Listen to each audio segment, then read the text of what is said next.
লোকজন, অ্যাম্বুলেন্স এগুলো আটকায় মানুষের জীবন বিপন্ন করে কথা কেন বলতে হবে? এই শিক্ষা কে দিয়েছে ডাক্তারদেরকে? আমি তো বুঝলাম। আমি চাই এরপর থেকে যদি ওরা এরকম রাস্তার সামনে আসতে চায়, আপনারা আপনাদের প্রোটোকল অনুযায়ী যাদের বনে তারা ওদের সামনে থাকবে। আমি দেখতে চাই তারা তাদের প্রফেসরদেরকে ক্রস করে রাস্তার উপর যাচ্ছে।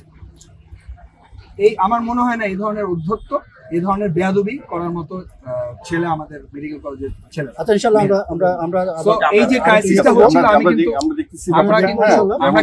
আমরা সাথে আসবো। আপনাদের না রাস্তার উপরে মানে রাস্তা বন্ধ করতে দিব না আমরা। আপনারা এখানে দাঁড়াবেন, আপনারা ওদেরকে ঠান্ডা রাখবেন, ওদের কথা বলার ব্যবস্থা করবেন।